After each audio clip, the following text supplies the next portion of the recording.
It's 3 o'clock. Good afternoon, ladies and gentlemen. My name is Dr. Ayoitum. I am the host and founder of Planeyo Book Circle, the MD of Planeyo Publishers, the founder and managing editor of Planeyo Journal of Art and Humanities. And I am glad to welcome you to the 5th edition, the February edition of Planeyo Book Circle, taking place here at number 3 Acre Street, Obiko Ekpeno Road, Uyo. We have 3 guests to talk to today, and we will soon start. Please, I request that you join us and stay till the end of the event. Remember that Planeyo Book Circle is the gathering of book lovers in Uyo and its environs, and when we gather, what we do is to read books, we review books, and we talk to authors and critics, and we also interview important personalities in the industry. For now, I will bring in our theme song for the month while we prepare to start the event. Ladies and gentlemen, thank you for joining us. We are still at Planeyo Book Circle, the 5th edition, the February 2026 edition of Planeyo Book Circle. It is taking place at Planeyo Publishers, number 3 Acre Street, Obiko Ekpeno Road, Uyo. The event is also hosted live on Facebook on my profile at the moment. Remember that all the proceedings of Planeyo Book Circle are now on YouTube. You can have access to all the proceedings of Planeyo Book Circle on YouTube on my profile, Ayo Item, on my channel Ayo Item. And today we have 3 guests who will be speaking to us. Our first guest is Mrs. Helen Alfred Ebi, the head of Akwa Ibom branch of the National Library of Nigeria. She's here with us and will be speaking to us on the relationship between the National Library and the publishing industry in Nigeria. I bet you do not want to miss what she has to say, because she has many pieces of information to share with you as an author, as a critic, as a publisher, and as someone in the book industry. And our second guest is Dr. Emeka Nkoborok. Dr. Emeka Nkoborok is a lecturer in the University of Abuja. He will be joining us live on the show.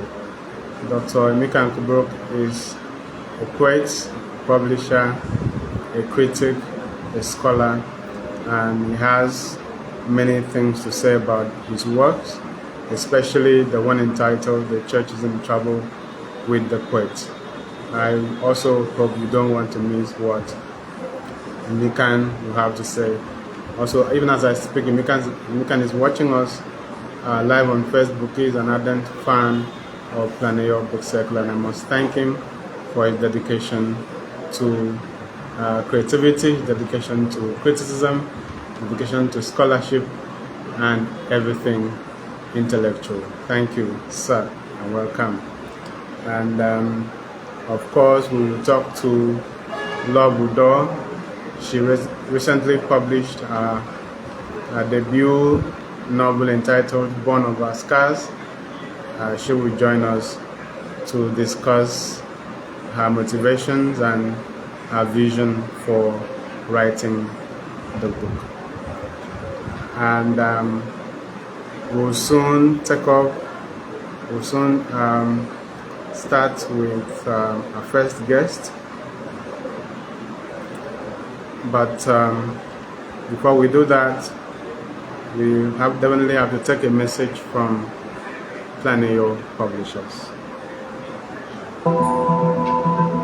Are you looking for a place to have your quality printing done in Uyo? Look no further than Planeyo Publishers for your quality direct imaging printing. Our services include graphic design, photocopy, color photocopy, typing and printing, lamination, flexing poster, book publishing, wedding and burial programs, ID card printing, passport printing, photo enlargement. You can also make your gifts more valuable when you brand them. Let's brand your gift items and souvenirs. Visit Planeyo Publishers at number 2 Eka Street off Ikorekpene Road, Uyo, Akwa Ibom State, or call 0802-7898-705, 002-789-8705. Planeyo Publishers, publishing the dream works.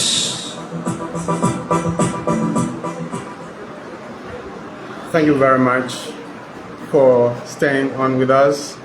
We are about to start, and I am glad to introduce our guest, our first guest on the program, Mrs. Helen Alfred Obi, the head of branch, Akwa Ibom State National Library of Nigeria. Mom, welcome to the program. Thanks so much. Good afternoon, our viewers, our publishers, authors, booksellers, printers, lecturers, librarians, all of you out there that are in the book publishing. You are welcome to this show today. Thank you for having me. Thank you so much, Mom. It's great to hear your voice, and we are happy here to have you because we know that we can share thoughts and share ideas on how to move the book and the publishing industry forward.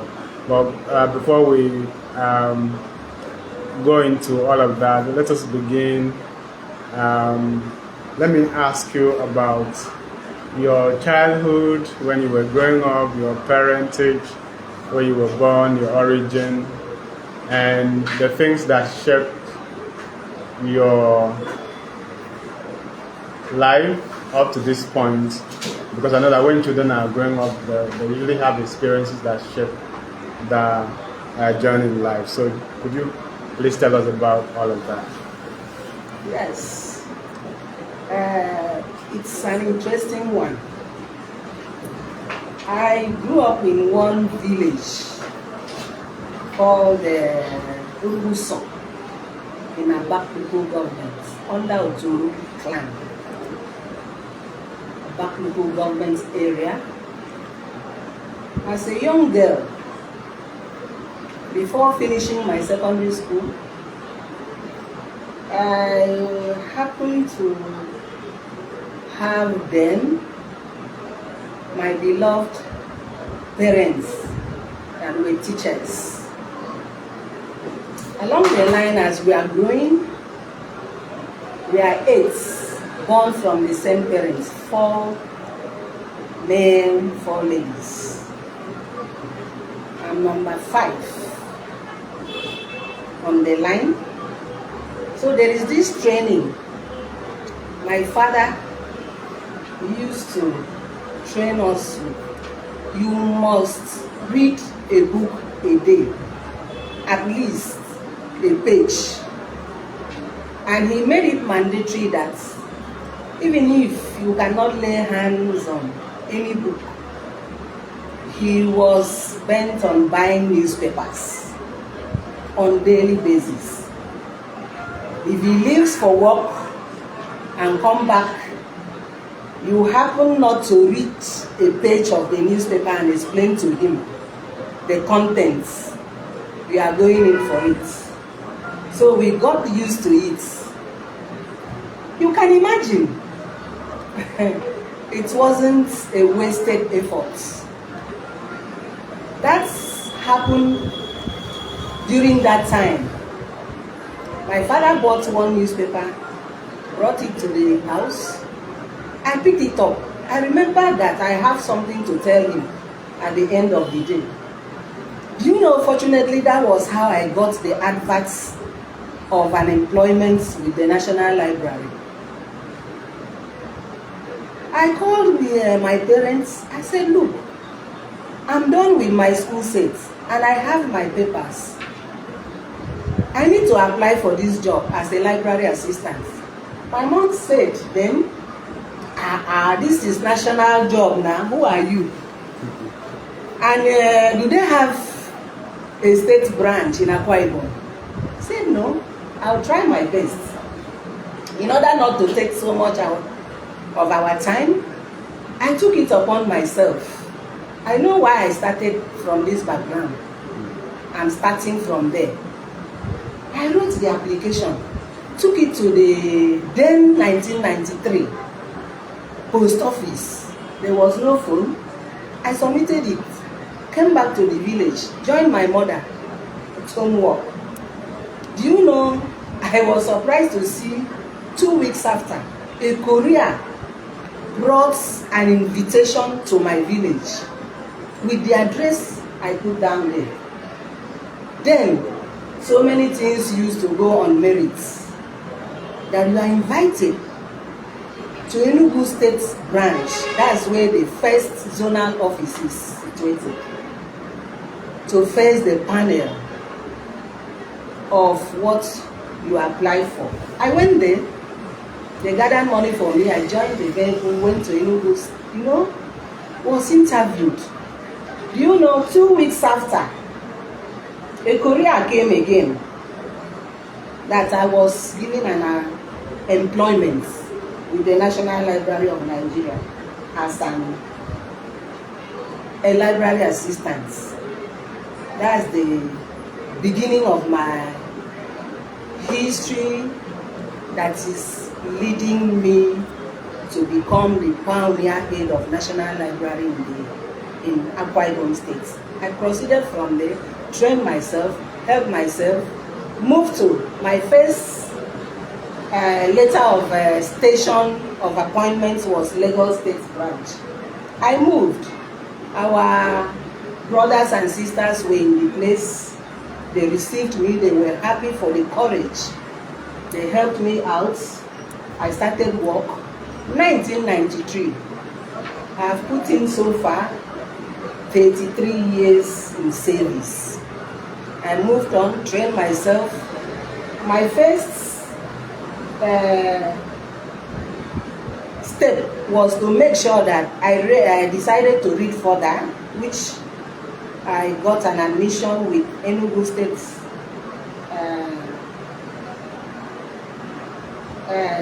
Enugu State University of Science and Technology, where I read psychology, finished, graduated 2003, moved on to Ahmadu Bello University Zaria 2006, graduated 2009, acquired my master's in information management, started growing on the job, and here we are today. Thank you so much.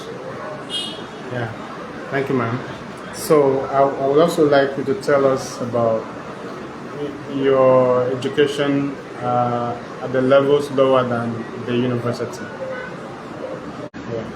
My primary school, those days, high school at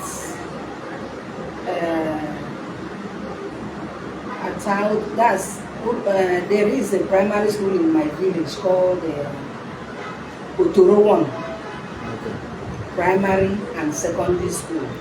Okay. I finished 1980. Okay. I moved on to secondary school level at Christian Secondary School at Tayoto. That's where, though before I graduated at Tayoto Christian Secondary School, I was a pioneer student at Comprehensive Secondary School, Ikoto Kumfam. I did my class 1, 2, 3. and stopped over for the fact that it was a new school. There was nobody, and my parents wanted me to be in a boarding school. That's when and why I crossed over to Christian Secondary School at Tayoto, and then ended my secondary education there. Okay. Thank you. All right. So, what would you say are those things that set apart the education system of today and the one you attended in the 1980s? You see, the one thing is the orientation, the training, the commitment. Most especially if you were fortunate to have parents that loved education. They will so train you, prepare you, make you develop a habit that you could understand why you should put yourself to become somebody tomorrow. You already know and have a vision. You must know when you're supposed to take your studies serious. Not like today. Well, I wouldn't say that it's all that bad. There are still some families that are still very, very serious with academics. So, but there is no way. It is not only the education per se, background, world, that you will see these differences. It's all over. The world is something else. It's not like our time. You see, that is why it's very difficult to get a lot of things on merit. Because even the victim will be part of what is happening to him or her. For the fact that you'll be waiting for somebody to tell you what to do, and when you know what to do at the right time, to become responsible, you will not do it. Peer group influence, a lot of societal influence is affecting everybody, starting from children, the youth, even the adults. So it is unfortunate. I think it's one of the reasons why we are having a program like this, to really have something to contribute to the public and the society, for us to do what is right at the right time. So I would like to, let us now move on to your role and your job. I would like to ask, what is the relationship between the National Library and the publishing industry in Nigeria? Taking into consideration why the library was set up, how it was set up, its reach and scope, aims and objectives. Okay. Going by looking at what National Library is standing in for. National Library is the apex library of the nation, which was established in 1964, following the National Library Act, which was enacted by the First Republic Legislature and took effect in 1966. The mandate of the National Library is to collect, preserve, and provide access to Nigeria's intellectual heritage, serving as the nation's memory and knowledge storehouse.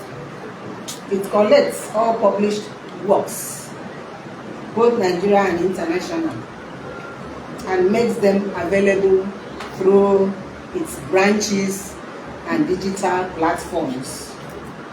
And that is why we have the place of National Library in the States. Going by this, we have a very good relationship with the publishers, the stakeholders that are in the book industry. Without National Library, the stakeholders cannot really play the role successfully. Without the stakeholders, the publishers, National Library cannot survive. We are working in collaboration, even with the organizations outside publishing industry. Reason why it should be so is that we should all know, for those that are out there that may not really know the roles of National Library, as I rightly put it, is the apex library of the nation, in which all libraries are under it. So, and it is compulsory that if you are a publisher, printer, bookseller, lecturer, librarians, an author, for you to go ahead to do anything in this field, it is mandatory that you have to and you must pass through the National Library. That was why the indigenes in the National Library fought, because we saw the lapses and what our people were going through to have their rights, to bring the National Library to states. But unfortunately, people are not still understanding our values and why they should pass through us. We need to, organize you, look into your work, then the unique services that we are giving out to the public, no other library is permitted to handle it, neither an individual.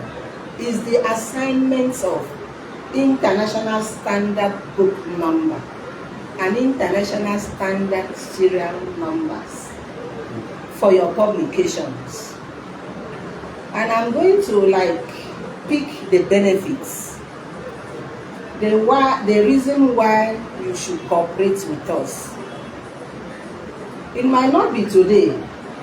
As I'm talking, I think there is no month I don't go to courts to struggle to defend publishers when you are begging them to do the right thing at the right time by going to a National Library.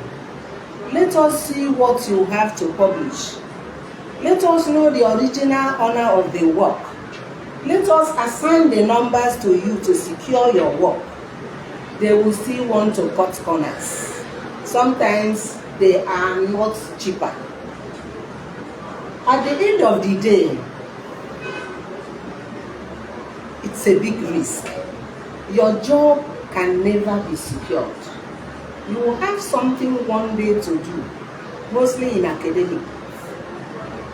So you discover that somebody will remove your details and fix his own, because he must have discovered that you did not get the proper registration of your work.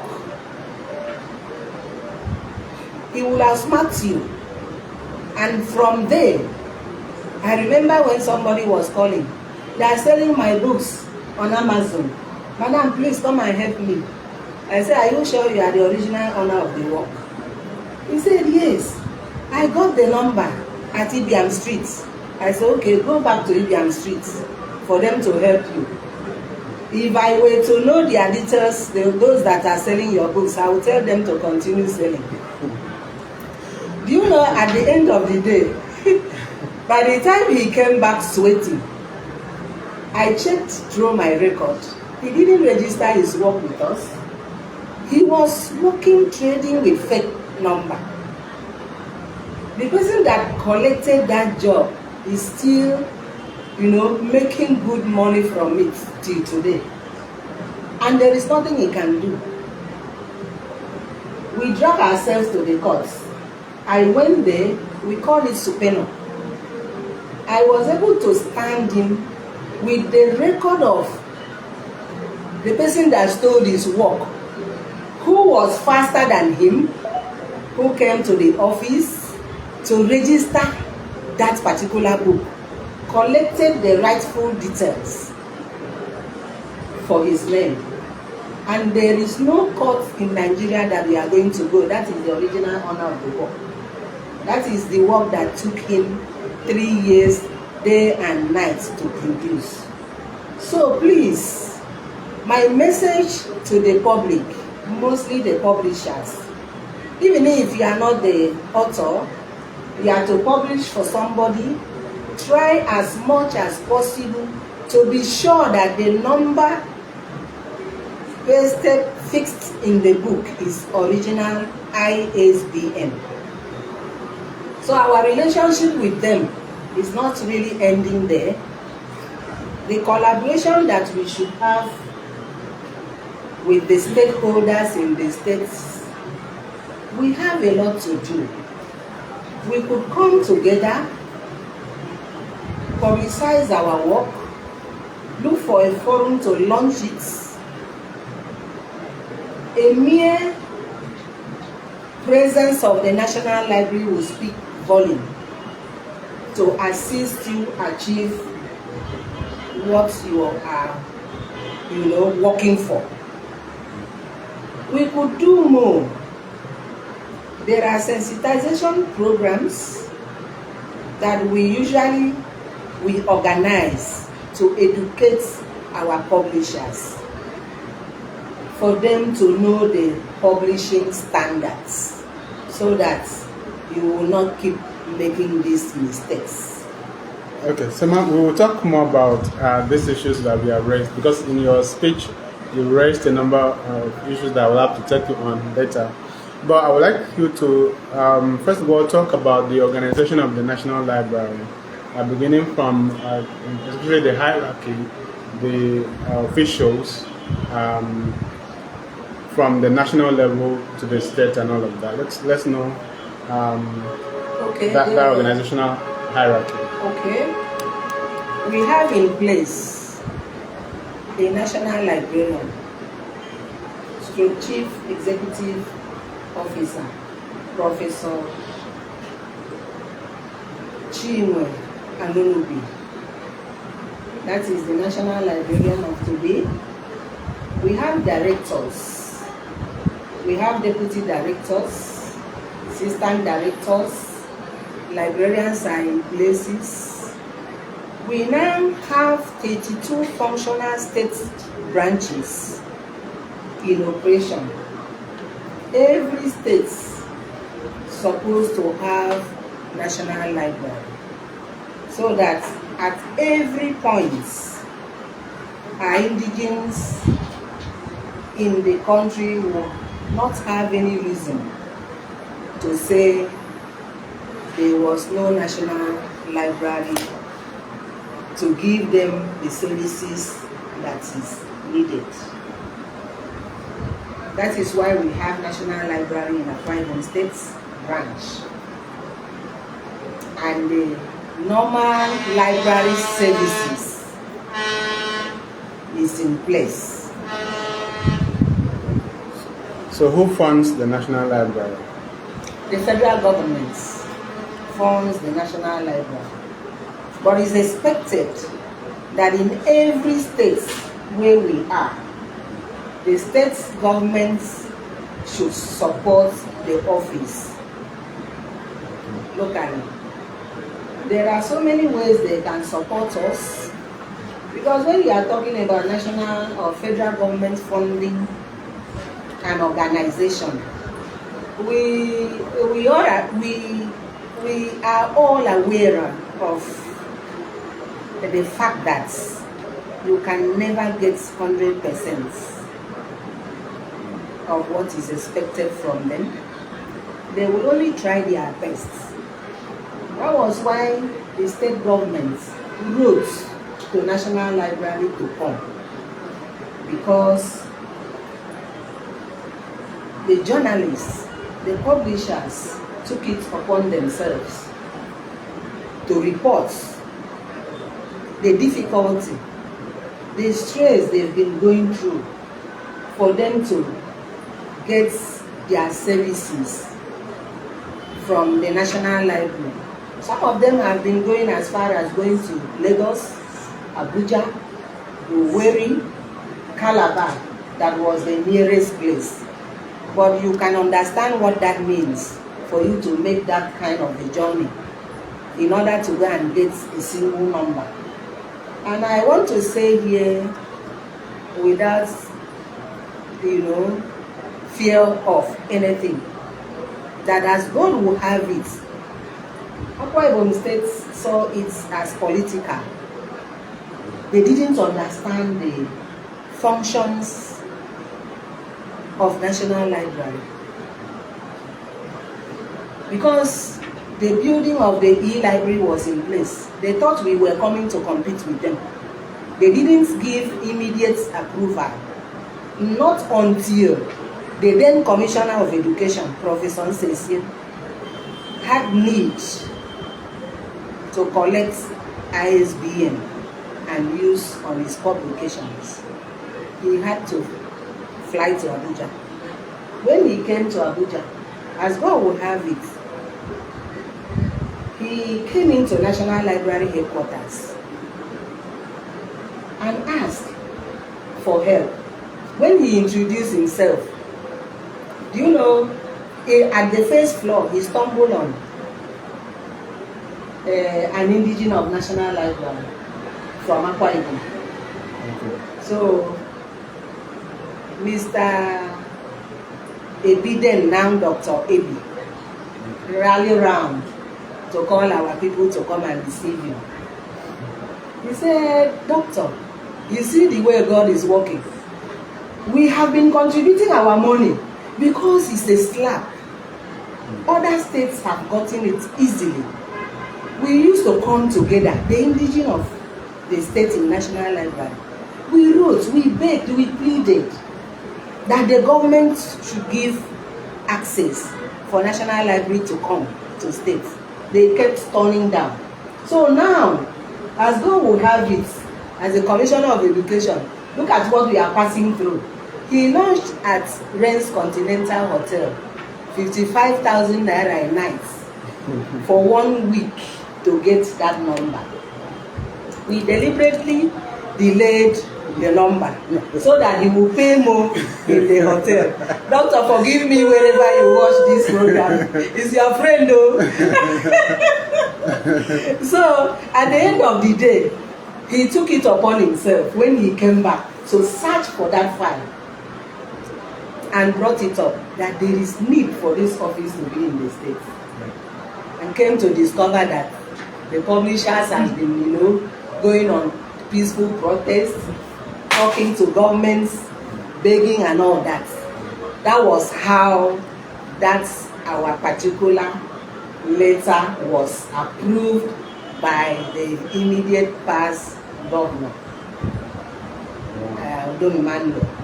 So we still owe him a very big appreciation and, for giving a way then for National Library to come to states. Wow. I'm quite surprised, because when I considering when the National Library was established, I thought we would have had it in our state many years ago. Before now. Yeah, I wouldn't have known that it's a recent development. That's quite interesting. Meaning that, that of course other aspects of cultural production that we are yet to really get involved at the level of on the highest political levels. And that still speaks to how issues that border on books and intellectualism are treated in our society. But we hope that with people like you coming out to create awareness, government will have more information on how to work around these issues so that authors, publishers will not suffer hardship in the cause of trying to promote literacy, education, and other aspects of cultural production in the state. Okay, so having said that, let me ask you: do you have the funding you need, both at the national and state level, to carry out your programs? It's not something to discuss. It's an apology. I really want to use this opportunity to air out my experience. It's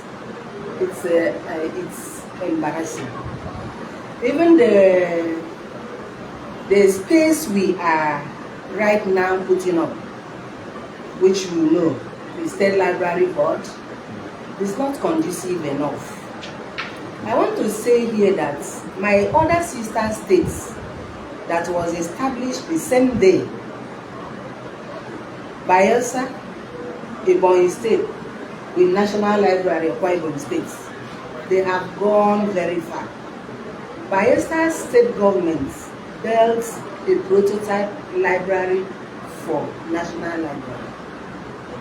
Unlike what is supposed to be, it's because they know their unique services and their value. And they understand Nigerian governments that they will not be able to wait for them. You know, it is not out of place. It is in the policy, as I rightly put it, for the state government to support the office, to grow. When you have a federal face in your place, and you know the unique services that are rendering to the public, we are giving these services to our indigene. But what we are going through in that place, look at where we are staying. To the extent that the State Library Board was abandoned, and I took it upon myself to be using my personal money salary to keep that place. It was unkept. Animals were living there for good 4 years now. Nobody is coming in to ask what is going on. And we are impacting. We are working. Those who understand, who used to see what National Library has put in place for the few years that we came, other programs, educational programs, literacy programs, they on the 4th of this month, that was on Wednesday, it was the World Read Aloud Day. Is there any other library that is giving such services? No. We had to move to schools. We donated books and equipped a public school library at Ego Street. That's what we do. We establish book clubs.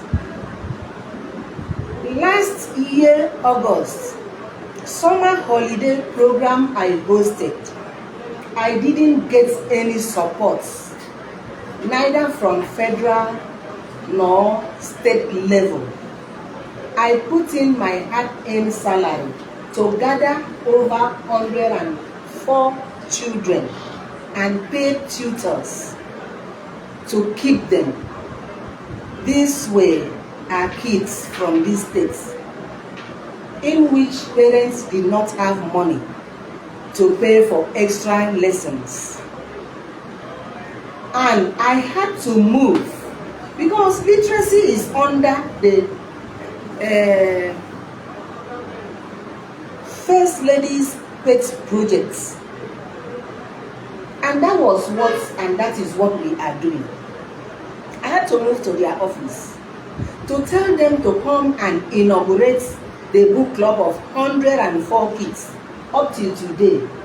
When they come back from school during weekends, we keep them, and every day I buy biscuit 2 to 3 cartons with water and minerals. That is where the state government is supposed to come in.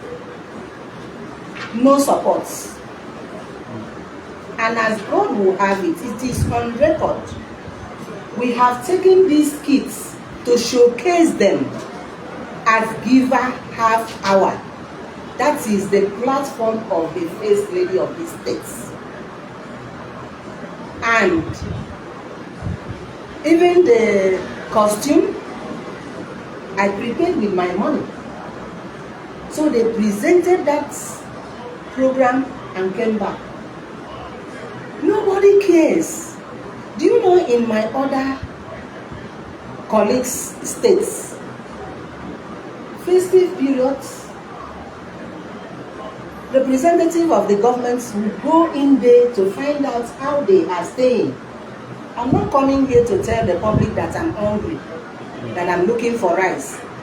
They will troop in there to give them gifts, to encourage them. I'm talking about encouragement. And these kids, it would have been something like that we would have used to cook for them when they are hungry. When I camp them year by year, I use personal money. If you go into State Library Board today as I'm talking, on Friday, I use personal money, 60,000 to clean up that place. And that is the state government's premises. That is the situation that we are finding ourselves.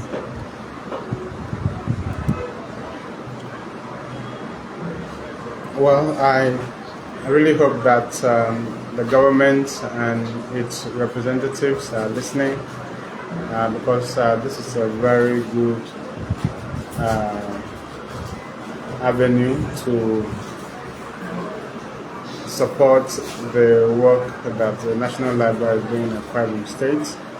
And I'm very sure that going by the fact that we have a listening government in place, that something will be done soon and soon enough to ensure that the National Library is given its befitting building and the support, other support it needs to function to serve the publishing industry in Akwa Ibom State. So let me. Okay. Please, I want to add there. You see, coming under cultural preservation and the benefit to our stakeholders. You see, they have a place where governments should equally come in to support the collaboration between National Library and the publishers, because they need support to grow in their industry. Without this cultural preservation, I think our state's image and what we are expected to protect is going to have challenges. For example, there was a time there was a research somewhere. Some group of people came in to ask that they were looking for the history of Akwa Ibom State. Because it is the duty of either the state library or national library to keep all these government documents in place. One day it will even, and it's used to affect even the seat of government. They were looking for these documents. If they come to state, they push them to national. I said, how many years of existence of National Library? Are we the one to come and produce the history of the history of Akwa Ibom State. That if they are looking for the history of National Library, I will give it to them within 2 minutes. So why am I saying this? Where is the place of our publishers, the custodian of these documents? Are they getting support from the states? Because sometimes, without knowing the value of the archives that we're supposed to keep, and then look for a way to support what we are doing. During rainy season now, the whole of where I am sitting is leaking, and that is where we are supposed to keep documents. In a way, they should encourage the publishers to do more, because when they are facing challenges and difficulties, that is where they omitted the important government document that's supposed to be in place. And I want to say here that let's try and reach out to places. If K is not taking such documents, we don't have it in these states. That is where the collaboration should be between the state governments and National Library, to see to it that it's one of our mandates since we came.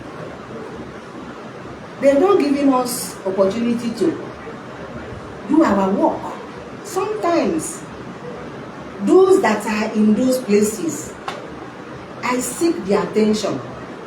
Let us make sure that we prepare a place for these state documents. They are important. I don't want to sit down here to tell the public the states of State Library Board, how organized it is. That is why National Library is in the states, to give consultancy services to these areas. But they will see you as a foreigner. No, don't come and disturb what we are doing.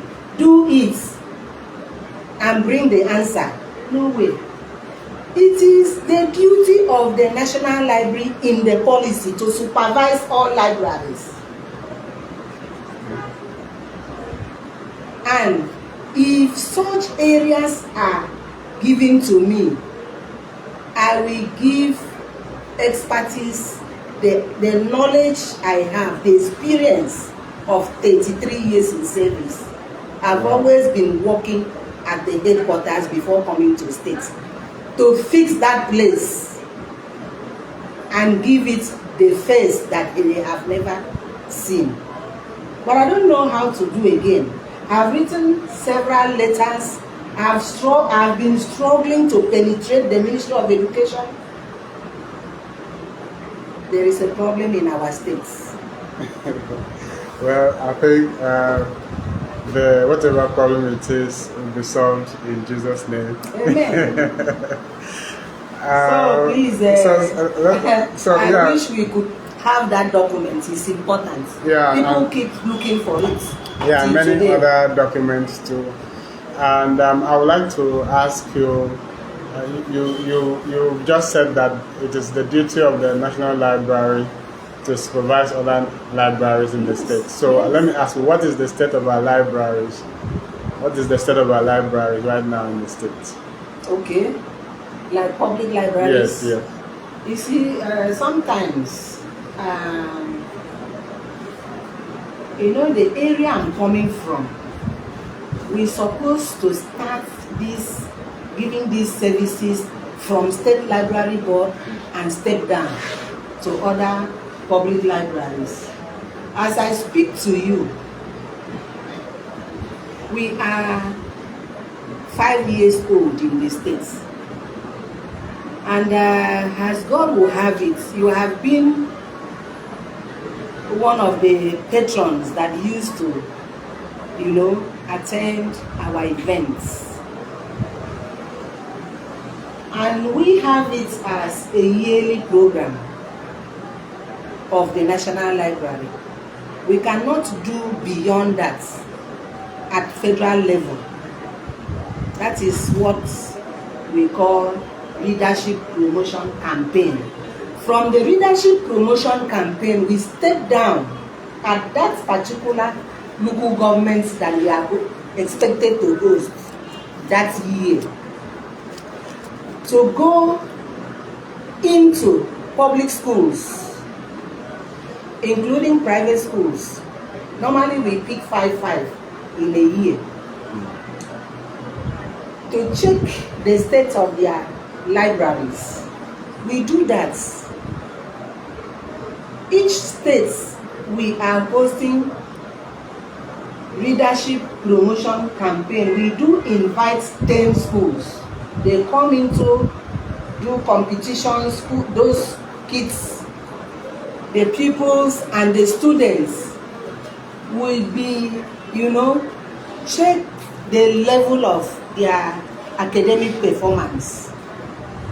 And I'm happy you were in one of the panels to really prove to the school authorities and the management whether they are teaching these students well or not.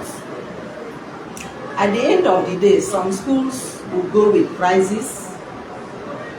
That is the effort of the National Library.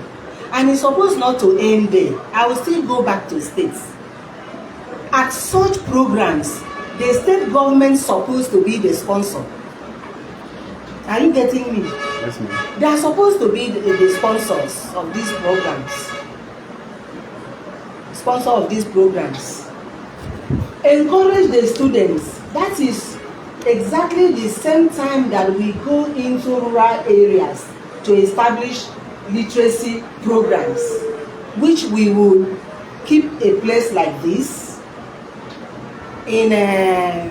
Normally we use royal palaces. That's where we use. We are expected to keep a desktop, set up a library, so that community, those that are facing challenges, maybe in depression, youths will come in there to learn a skill, free computer training. That is what National Library has established in 4 local governments. We started at the back local governments, Idianaba. We have established such a place. We've gone to Ikotekbene. We have gone to Ibesikbo. We have done the one you witnessed at Oran. We brought in tablets from Abuja. And we wrote through the Ministry of Education that we need support so that we can encourage these students. They were expected to be given gifts, school bags, things like that. Then assist us for the local libraries, public libraries in those localities. Our duty is to supply them books, not furnitures. Do you understand where I'm going? Not furnitures. If we are able to equip such places, there will be less drunkards. National Library will provide a daily newspapers in those places, so that when people are coming back from work in the evening, they will know that there is a library in their locality. They will go in there to sit down and read. That is the support where I'm coming from. And the cooperation from the angle of the publishers, because you need to supply us with legal deposit copies. That is where we use them. After picking one to document your details in the virtual library database, the remaining books is to equip these libraries and extend to public schools. That's, I know we are trying our best. Why we may be, having challenges is because we are lacking support from the end of the publishers and the state governments. Certainly, I know that there will be an improvement after now. Moving on, I would like to ask you, in the issuance of ISBN and ISSN, where do these numbers originate from in the first place? Okay. These numbers are organized batches of serial numbers coming in from Paris. Paris is the only country in the world that are authorized to handle that. Every country partners with them in the world to get ISBN and ISSN. So National Library partners with them, likewise other countries in the world. So these numbers originated from Paris. They are well organized serial 13 digits as well as 8 digits for ISSN and ISBN respectively. Okay, so for the numbers that come to Nigeria, how do we interpret them from that, the way those numbers are organized, the way individual numbers are organized? How do we interpret them from the beginning to the end? Which number means what and which number means what? To the point that talks about the one that identifies that particular book. Okay, we have Nigeria's code. Okay. We have individuals identifier. Okay. That's what we call it. That is why in the 13 digits, you can never see it repeating itself. It's like the phone numbers that we are using. No matter how plenty it is, that is their unique cultural value that they have in Paris. So I think it must be the same way that we're using phone numbers, that's GSM numbers. So the first two, that's 978978. Those are the codes. Is Nigeria's code. The one in the middle is an individual identifier up to the last number. So there is no way we'll give it to you and somebody else in the world will have the same number. It has a very strong security with the barcode. So that is why it is important for somebody to take it serious. Don't go and look for shortcuts, because those that are using Biro to form these numbers and give it to you, you can never find it authentic anyway, except you get it from National Library or through the publisher to the author. Okay, so if someone is listening to you right now and wants to reach you to get number, can anybody walk to the National Library to get number, or should it be only publishers?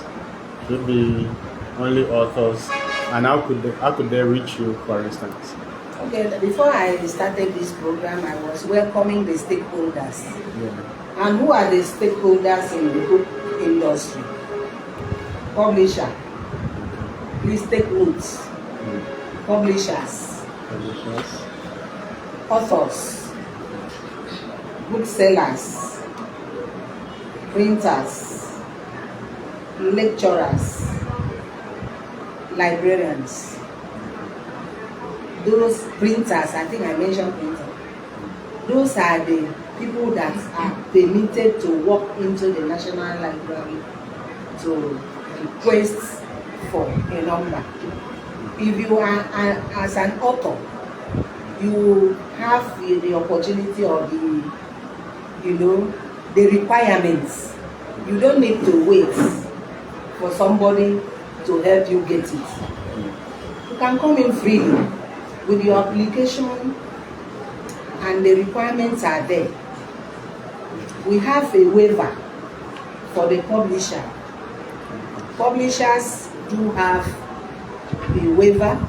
That is where in a place you don't have a registered company. So you have to come in with your passports,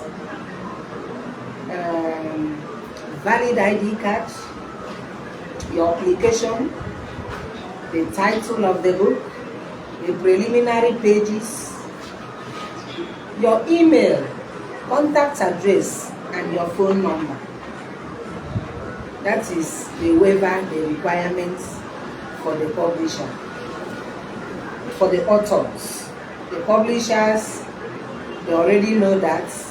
They come in with their publishing company's name to apply with the color letter-headed paper for the numbers as well as preliminary pages. Then every other thing will be on the letter-headed paper.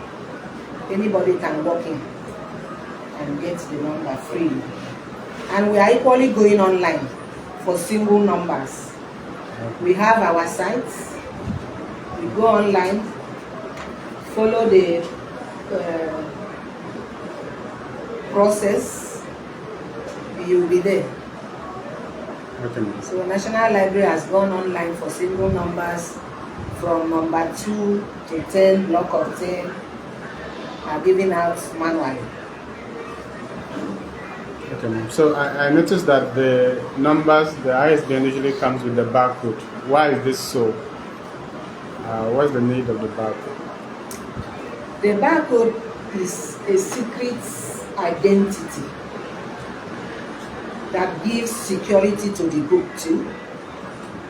It's just like, for example, we should, in a layman's knowledge, understand what barcode is. You are going to the supermarket to buy something. For them to prove the authenticity of that product, you see what they do is to use barcode and put in the machine. You see, plan. All the information will come out. All the information will come out. So that is the importance of the barcode. If you don't have your barcode placed at the back of your books, publication is as good as not having the number, ISBN. And it is the National Library that gives the barcode. Yes, it's National No other Library. thing can generate it. Do you have an instrument to scan the barcode, or can anyone scan the barcode with something to authenticate the book? Yes, we do that. We have search engine. Okay. Yes, but there are people that are very good on ICT. They can generate their barcodes. The only thing is that once that is done,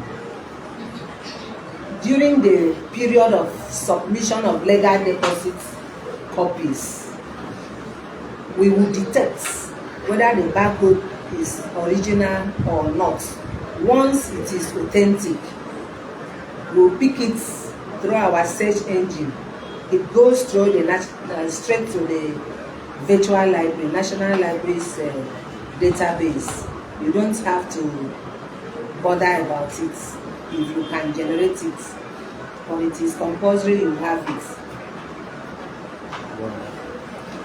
Now, let's just, can individuals and corporate bodies build libraries, and what would be the need for more libraries in the society today, if this is possible? Why not? There are private libraries. People are even, being encouraged by National Library to establish private libraries. we really have to find time during one of our programs to encourage people, and that is where you are free to get to National Library. You can apply for support of books. We do that through gifts items. So you can build your personal library, invite National Library to, partner with us. Where we come in is to donate some books for you, to encourage your library to stand. Then you don't even end up, you are not expected to establish your library and then not really giving out opportunity for your neighbors around you, people to gain access. So we equally advise those that are able to do that to look for a way to encourage neighbors to make good use of it. Most especially if we have our gift items there, is for the public. Okay, so in establishing libraries at the level of individual and corporate bodies, is there a process that they need to follow that involves the National Library? Why we should come in there is that it's not that we will stop you from establishing your libraries, for us to give you our normal unique services by helping you to maybe catalog those books, put them on the shelves accordingly, and use our tools to set those books according to class marks and subject areas. That is the consultancy services that is expected from National Library. Not only to buy books and throw them on the shelves. There are standards of grouping books. We call it shelf reading. You keep them according to subject areas and class marks, so to gain easy access when you want to retrieve it. That is where the place of National Library comes in, because without an experienced hand or a librarian, an ordinary person may not really understand how books are expected to be placed on the shelf. After that, we now conduct a training for you on how you should be keeping them, and when one is missing, how you can detect it, depending on the volumes. Okay. Yes. I would like to ask about the state of reading in our society today, and whether that is influenced by the state of the library itself in the nation. I don't think the library is at fault. Okay. At the moment, it is good that I use this opportunity to plead with our people, plead to them, the general public. It is so bad that we have tried our best. We are all up and doing. Sometimes people will come into National Library and say, this is a different environment. I have never seen people having passion for work. It is our orientation. You understand what I'm talking about. I know there are people, there are places have come to realize that people stay at home to receive salaries. I don't even understand. But we go to work every day. If you enter the place, there was a time somebody said, wow, this is small London. Abi, am I saying something close to what you know. No, I'm just talking about the fact that a second comment that came from one professor at the University of Uyo said, small but mighty. National Library is a small hall, but things are very organized. All the staff are always on seats, working. Of course, how dare you, under my watch, to come late for work and sit down idle. Then you don't read your shelf in a day. On daily basis, you must do that. I'm so proud to say that the standard of work in national libraries is American style. If I open my phone, I got that commendation from an SA to governor who came to acquire ISBN. Say, madam, you are giving American services. I am yet to see a situation that somebody will see this call and calls back immediately and use her credit to talk and explain things to you for 20 minutes. And when I came, I saw you on seat working. Then the services, the respect you accord to people, the dispatch of your duty, I can't understand how. I'm sure you were not trained in these things. I laugh. So it is in us. Discipline, number one. So that shouldn't be enough for me and my staff to be opening the office on daily basis from Monday to Fridays, from 1st to 31st, and people are not coming in to read. They don't. The reading habit is so bad. And this is the first time I've experienced it in these states. I've been in Enugu State branch for 8 years. There was never a time I would sit down for 20 minutes. Why? Because readers will disturb you. Madam, I need this. You are always on the shelf. Before 8:30, the space there is filled up. Both the lecturers and the students. You know, Enugu State has enough institutions and, you know, all that. As far as a communal college, students will come down. They will read. The reading hall will fill up. Outside on the field, they are lying down reading on the floor.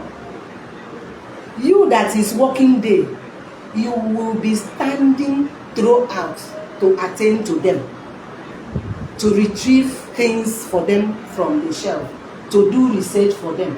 When I came here, I wept. I said, God, it is not the state of the library. We are doing our best to even at times try to take library services to the doorstep. Mobile library, we have done it. It is because of lack of support in the states. To go and hire vehicle, begin to go around, do this campaign, talk and talk and talk. The other day, you know, I used my vehicle. I know how much I fueled it. I hired public address system to go around and sensitize the public, for them to come in and read. That we are so ashamed opening library and without seeing people. And what do you think is the problem? Is this hunger or?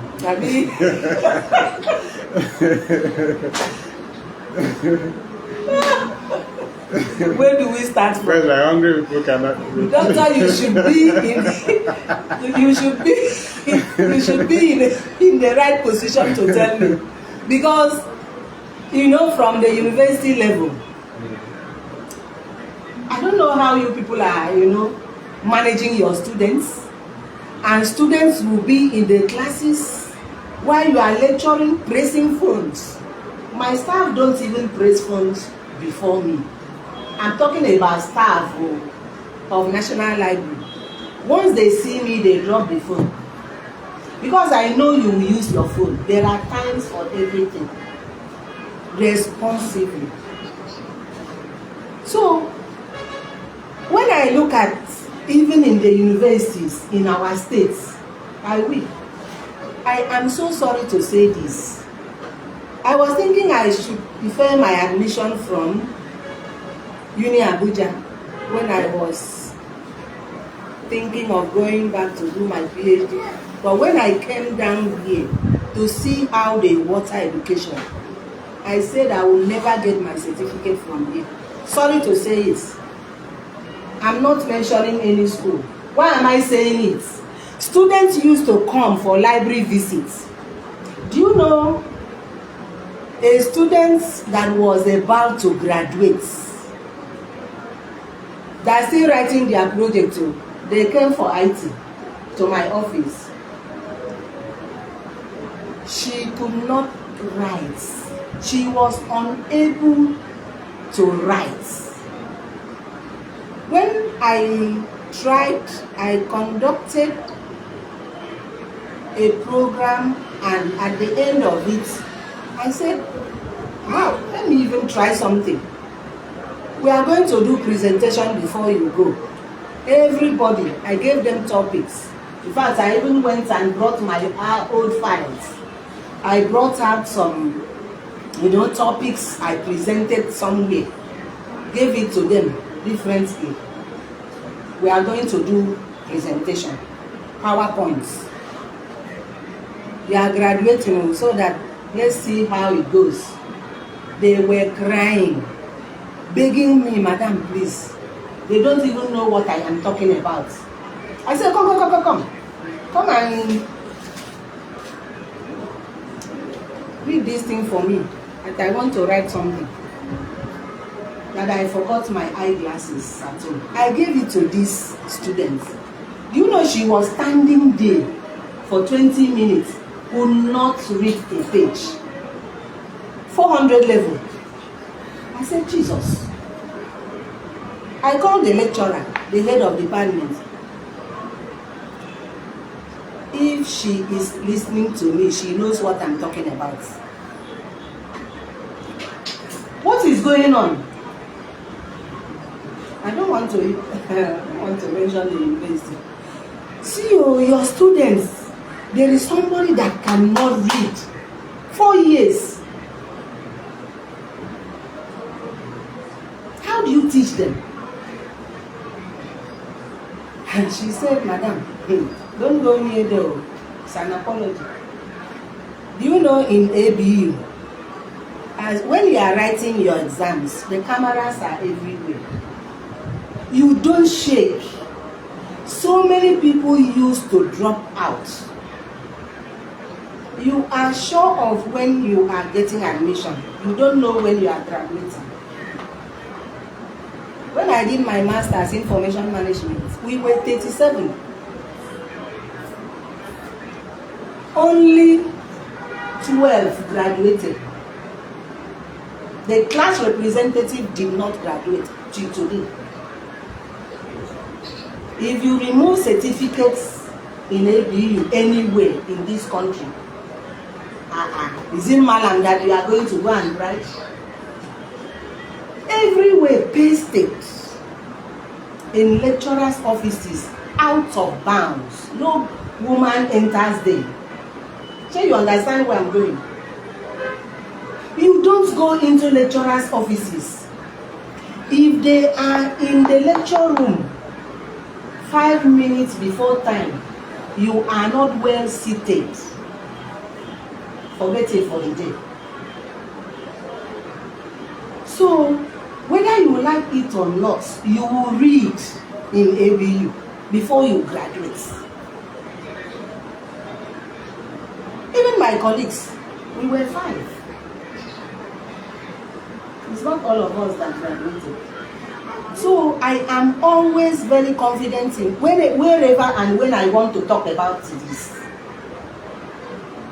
Since this phone came up, oh, everything is getting so bad. Yeah, And it's not the best. is it that we have to now move the books, turn them into videos so that people will like to? But of Because like course, people we've like gone online. to watch videos now. The So, physical materials are just there. Not that they are not, but are they even, if they are to go online, do they know where they're going? Do they want to read? The habit, forming the habits is what we are talking about. Knowing the value of taking academics serious is what we are talking about. So already we have gone online in all sectors. So if somebody is using phone positively, fine. At the end of the day, when you graduate, you are able to defend yourself the period you were using the phone. I mean, it's still good. so Mom, which is your favorite book? Which is your favorite book? That I love reading. Yeah. Personal problem solver. Okay. Yes, I have passion reading that book Okay. all the time. What It's is it all about about? 300 and something pages. It will tell you everything that you need to know to shape your life, Wow.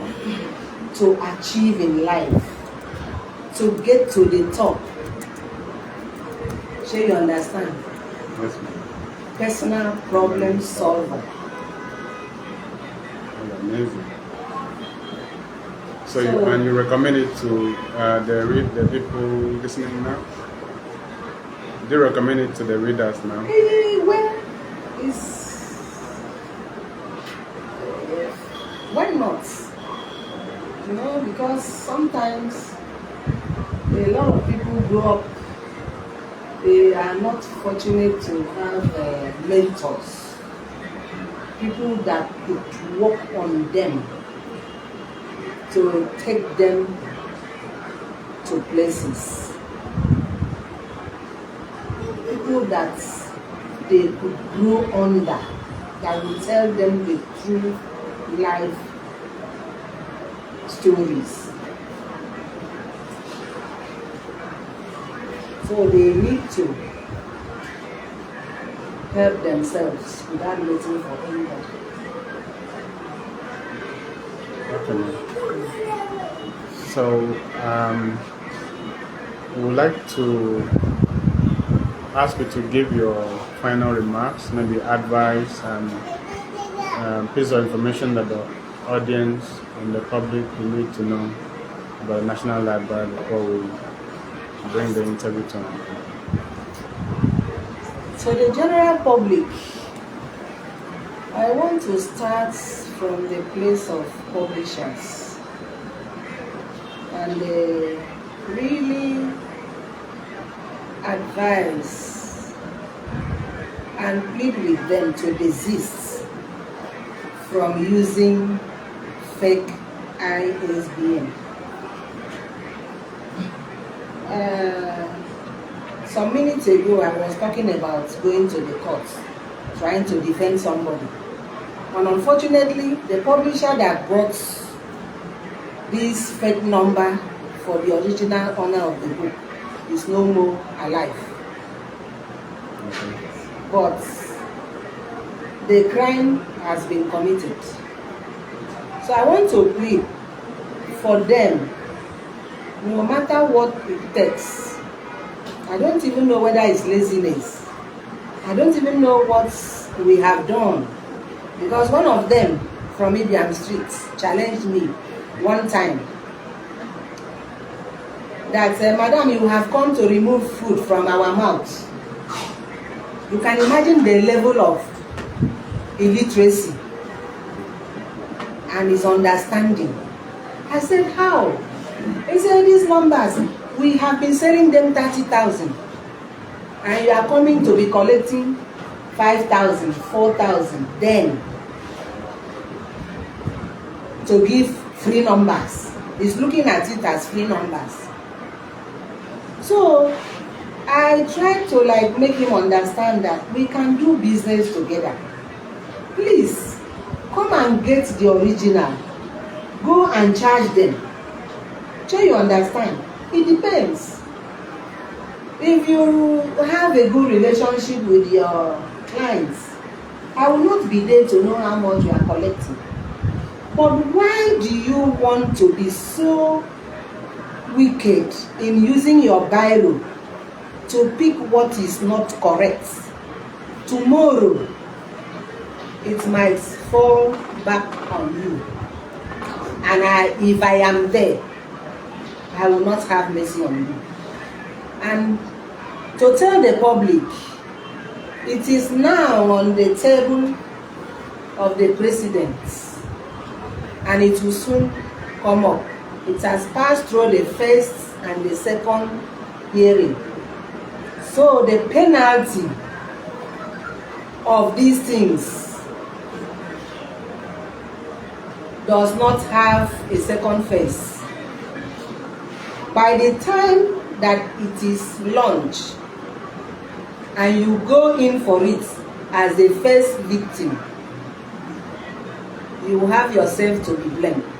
So my advice to the general public, those that are the stakeholders, is to please try and come to nationallibrary.org, that's State Library Board headquarters, to get the authentic numbers for your books, for your publication.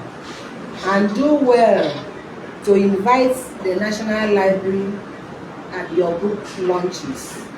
Do well to submit legal deposit copies.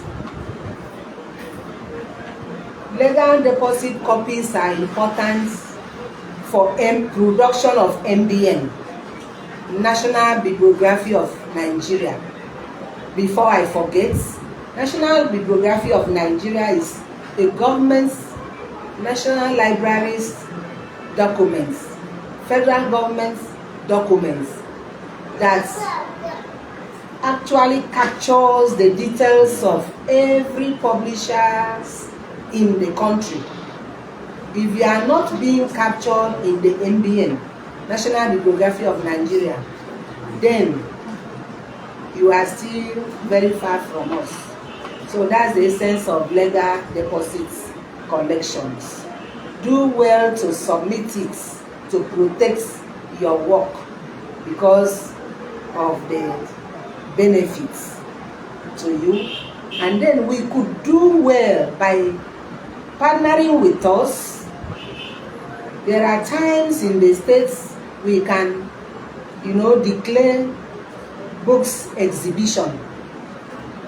We can do book fair between National Library and the publishers.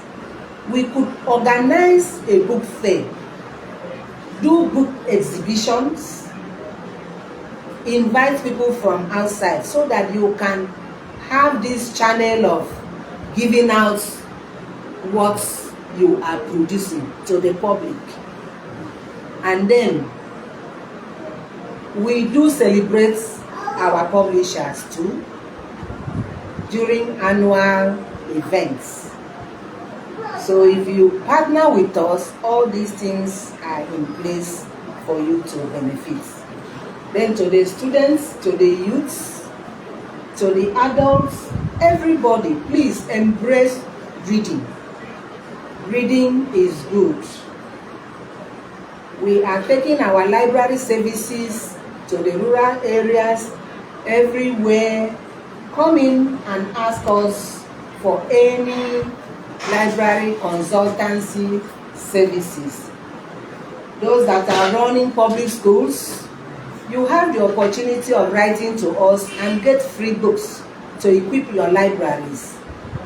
And we advise administration of administrative sectors in some public and private schools to establish the library hours, to put in their own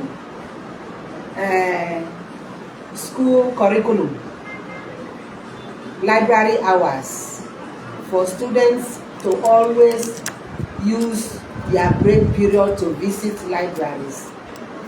Class by class, every day, class by class. If you don't have enough stock, visit National Library to support you. All right. Thank you so much. That was the head of branch, National Library, Akwa Ibom State, Mrs. Helen Alfred Ebi, speaking to us at Planeyo Book Circle, taking place here at Planeyo Publishers, number 3 Acre Street, off Planeyo. Thank you so very much, Ma, for the great job that you're doing at the National Library. Being a publisher, I can attest to your integrity, to your dedication to duty. I can attest to the qualities that you have in service delivery, because you've always intervened, even at the shortest notice, to ensure that publishing goes on smoothly in the state. And I wish that God will continue to keep you, bless you, protect you, and promote you, so that you can bring all the vision, the ideas that you have to fruition in the development of literacy, publishing, and the book industry in Nigeria. We are blessed to have had you as our guest, as a star guest today at the National Library, and we thank you so very much for finding time to be with us. So for now, we'll take a break. During that break, we'll take pictures with our mommy. Poised to take pictures with her. I think this is the first time we're going to take pictures with her. And then when we come back, we'll take on Dr. Emeka Nkoboro, all the way from the University of Abuja, who will be talking to us about this work entitled "The Church is in Trouble with the Poet." Until then, let's enjoy some music. We are still here at Planeyo Publishers, number 3 Acre Street, Road. This is the 5th edition of Planeyo Book Circle, the 5th edition of the February edition of Planeyo Book Circle in 2026. We have just spoken to our guests, our eminent guest, our star guest, Mrs. Helen Alfred Ebi of the National Library, Akwa Ibom State Branch, and she spoke to us about the role of the National Library in the development of publishing industry in Nigeria. And right now, we are moving on to speak with our next guest, Dr. Emeka Nkoboro. I'm trying to connect with him right now so that he can join us and speak to us. I hope you had a good time with the last guest, and I wanted to stay on as we speak with Dr. Emeka Nkoboro. Hello, Dr. Emeka Nkoboro. Good afternoon from all of us here at Planeyo Book Circle. Good afternoon, Dr. Ayo. It's a pleasure to meet you. So how are you doing today? Awesome, we thank God. Nice Abuja. How is Abuja today? Quite stressful and hectic, even at weekends. But I think since we are being driven by passion, the energy is always there. Okay, so would you say that the sun is shining brightly right now in Abuja? Sorry, what do you say? I said, would you say that the sun is shining brightly right now in Uni Abuja? Oh, sorry, I couldn't hear that. I couldn't get that. Okay, would you say that it is a beautiful Saturday afternoon in Uni Abuja? You have your way of reminding me of those good times I had in the West with my popular slogan, "It's a beautiful day in Sherland." I can boldly say that it is now a beautiful day in Uni Abuja.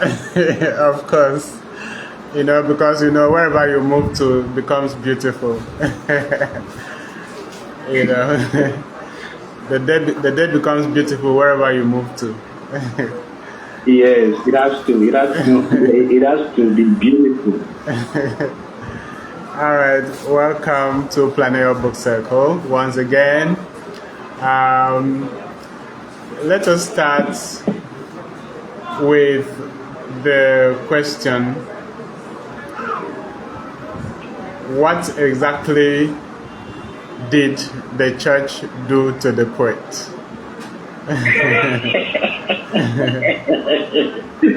What is the nature of the problem that the poet has with the church?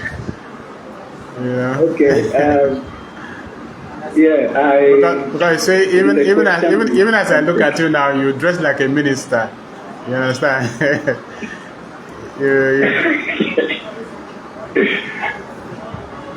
Okay, when I say the church is in trouble with the poet, I don't mean the church is under any form of attack. What I mean there is that it is being questioned by someone who loves it enough to be honest. So if I never loved the church, I wouldn't question it. So this title is an interrogation, interrogating my reservations, right from birth or right from childhood. It was part as a core Christian. I have had the opportunity of being, groomed in an Orthodox setting, and all through these years of my existence in the Orthodox setting, I have had a lot of discussions about Christianity. So it was just the right time, for me to voice out, my expressions about the church. So it is never an attack. It just means that I have to question, the feelings of the church simply because I will not the church. Wow. So, those who criticize the church usually risk being called an antichrist. Are you one of the antichrists?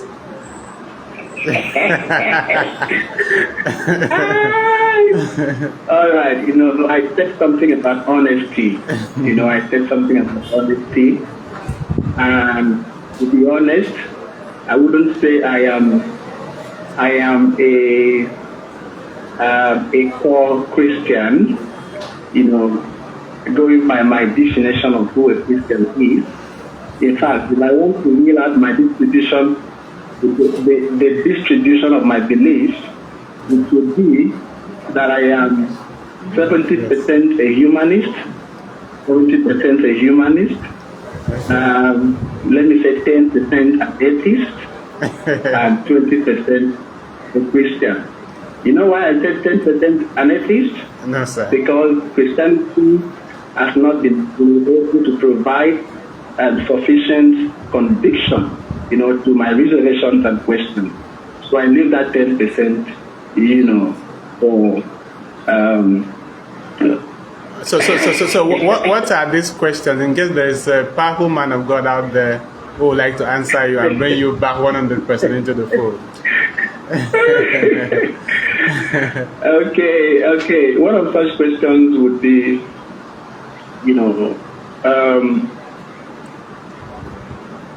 the question of the absurdity of life. Okay. Life in itself is absurd. It is quite insane, so to say, for someone to bring a creature to life and then at the end gets to destroy the same creature. At the end, it is all meaningless. The struggle of life, everything we do here, no benefit. They are just absurd. If you look at life, deeply, you see the absurdity in the engineering. So that is a very important perspective about Christianity, which I am yet to have conviction of. Wow. And in Christianity, the whatever we go through in this life tends to have meaning because of what we expect in the afterlife. And when you perceive the current existence as absurd, it probably implies that you do not have belief in what all Christians expect in the afterlife. Is that true? Even the concept of afterlife, it is still absurd. You can't explain it. You can't convince it because you have not died before. You have not died. You've not had, to witness what it looks like to be in the afterlife. So what grounds do you have to convince me, that there's life after the life here? So you see a lot of complications. So to be safe, I just choose to be humane. All right. I know if I am humane, I am safe. Whether I am an unbeliever or I am a believer, if I am humane, I think I'm safe. Okay. So what that means is that you prefer the philosophy of man die go. Of course, but then you don't just go. I also believe in the legacies you leave behind. Right, the legacies you leave behind. Okay, so how conscious is your living right now? How authentic is your living right now? Considering that you believe in the legacies that we leave behind. How what? How conscious and how authentic is the life that you're living right now, given that you believe in the legacies that live after us? My goodness. Yeah, let me tell you, without sounding immortal, all my life I have stayed conscious to the cause of humanity, and that I do with my heart. I have propounded some of those life philosophies that I believe, draw man closer to man. I wouldn't say draw man closer to God, because even the God we are drawing closer to, we hardly know how God looks like. So most of these philosophies that shape my life are things that, even when I live the earth, people will still reckon with me. One of them is in my writing. If you look at my writing, most of them are very philosophical, and the aim of my writing is to be an answer to every human question. So whatever question you ask about life, you see it reflected in my book. So that has been my aim. If you watch me closely, I philosophize across all boundaries. I philosophize across all areas. I want to be there, so that whenever you have any, questions about life, look at my friends and provide an answer to them. So I am so conscious of my living, I'm so conscious of my legacy. Which implies that you are conscious of your immortality. So I am conscious of what? Your immortality. Yes. Very conscious of that. And you believe that immortality can be achieved through creativity. Of course. And its productivity. Yes, of course. Which then leads me back to the question of absurdity, meaning that not everything here is actually absurd if we are leaving a legacy. And really what? Not everything we do here is actually absurd if we are actually, in the end, leaving a legacy. I couldn't say that. with that. Okay, so I'll just take it one more time. So, from all our discussion, it is seen that not everything that we do in the world will be absurd, because we will be leaving legacies behind. Yes.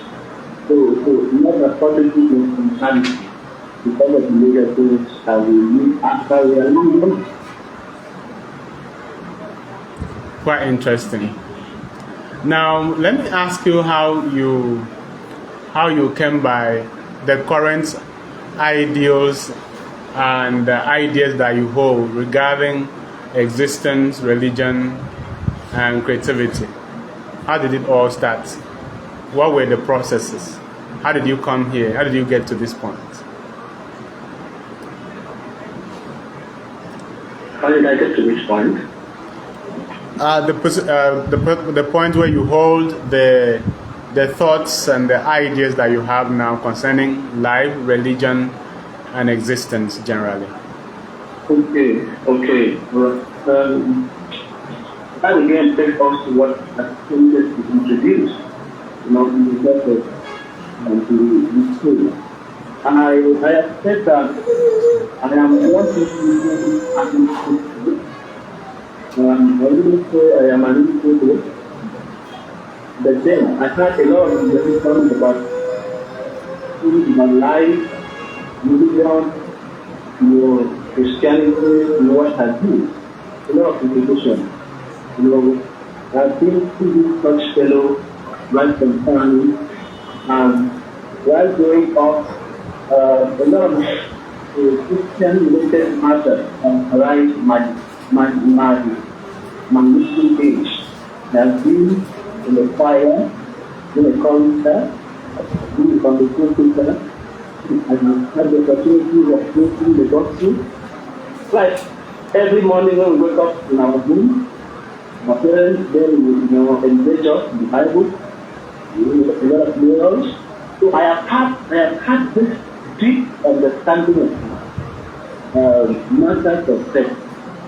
But I never had the opportunity to make public introduction to my concern about religion until recently, when the time was right, and that I was under some influence of spirituality, I would say, and then I began to that it had never been I have never been engaging in such magnitude of writing, having to write every day for 655 days. It's probably a new 365 days. So the book is as voluminous and everything. And I wonder how I got there. Can't interpret what had happened, but I just feel that I was under some insanity. I was made to write what I did.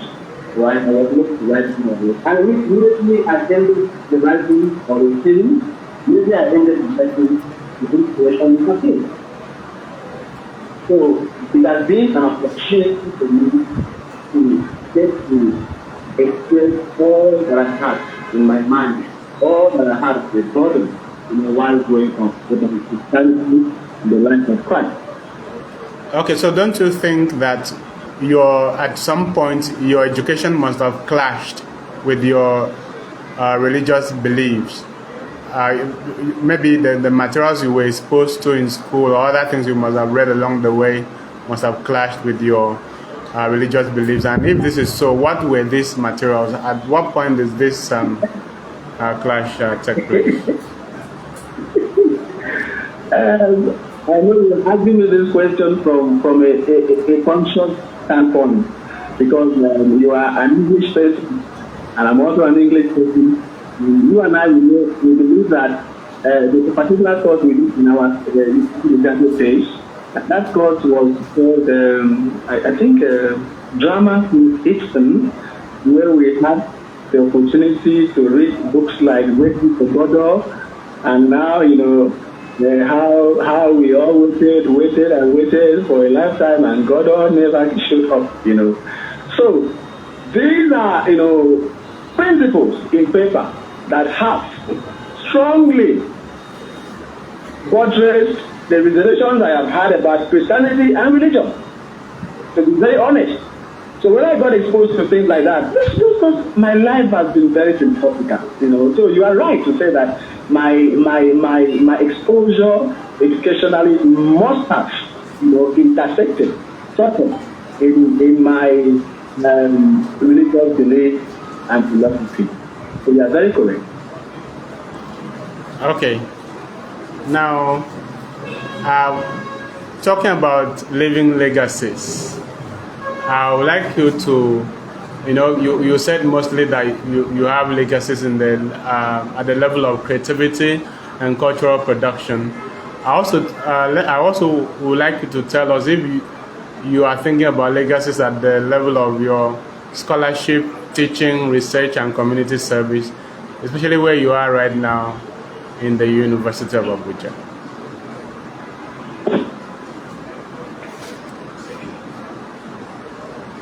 Okay, sorry, I didn't get the question. Okay, so you said that you perceive of legacies in terms of cultural production, the works that you've written. So I'm also asking whether you consider leaving legacies behind in terms of scholarship, teaching, and research, especially considering your work right now at the University of Abuja. Abuja, okay. Yes. To be very honest, I am one person who is very, very, very profound and tenacious. I'm very fecund and tenacious. How I do it, I believe that what defines me today and even tomorrow will be the legacy I will define. So in terms of where I work, before now I have been an expert in English stylistics, where I studied how authors, interact with their peculiarity. And apart from that, when I came to Abuja, I found myself in the education field. So I had to switch. I had to switch from the theory of humanity to education. And I still feel interest in doing this sort of analysis. And so far, I have been able to take that discipline passionately, because if you don't take it passionately, you won't be able to create new things. That's why we are doing in that sector. A lot of work, a lot of articles have been written in economy and literature, in legal scholars. Within the short time I've been in the university, I've been thinking about my development in terms of knowledge, trying to develop knowledge so that in the nearest future, the younger generation will be coming after I will have something to lay hands on. So I've done a couple of works, I've done a number of works in that area, classroom, discourse analysis. So that has been the key. So, what has been your inspiration, or who has been your inspiration in the course of your educational journey up to this point? Well, I would give it to people like Professor Planeyo. Okay. Professor Planeyo, Professor Joseph Akawu Kushel, Professor Martinus Abo, and Dr. A.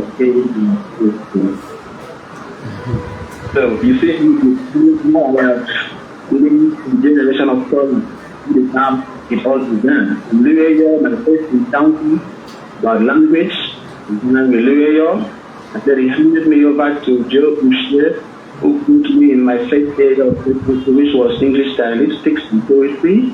And then It was then I also took a little interest in what Romano Sabo was teaching at the time.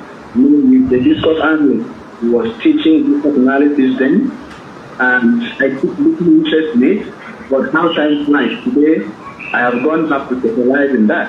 So I remember the time I finished from the University of Oyo, and I went to him, sir. I want you to guide me. Tell me how to go through life, where to, if to go do pure English or language education. So he gave me some good advice. Advice has helped me today. So I give credit to those shoulders that have been there for me to stand on. Okay. All right. And how about the books that have inspired you, especially in the area of creative writing?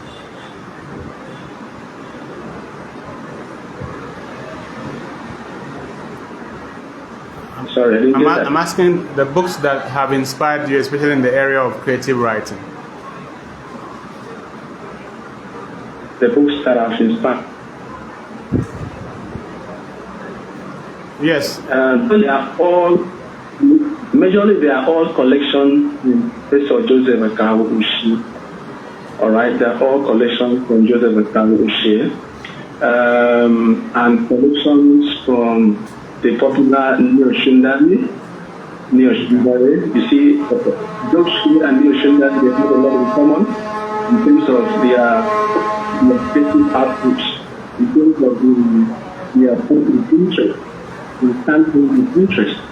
And when I met John here and Neo Shundari, I discovered that both their collections resonate with my ideology about being a humanist, about ecological concern, about humanity first, or any other.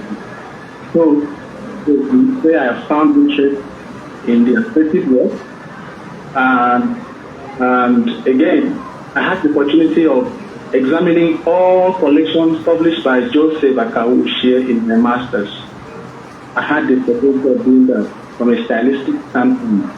So if I never looked at his work, I wouldn't have done that. Okay? So I have done analysis from the first one to even the last, Moons and Beltons. So that is the case. All right.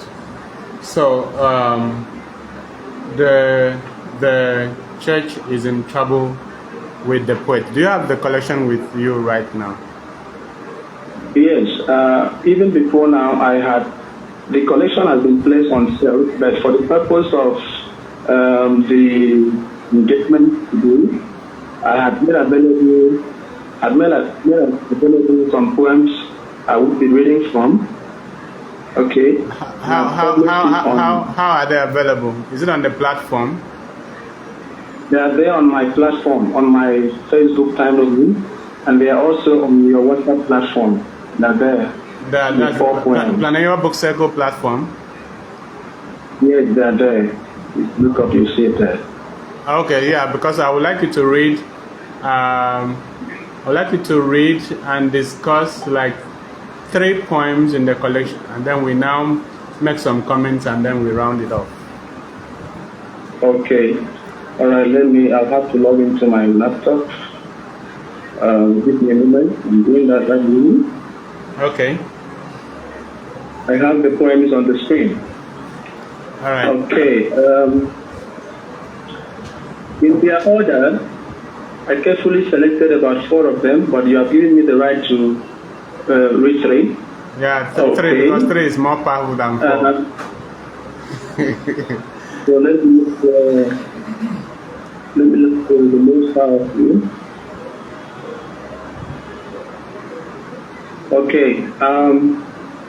The title of the poem I found delightful to read this evening is called "I Do Not Need Your Oil to Be a Prophet, Not Even Your Solar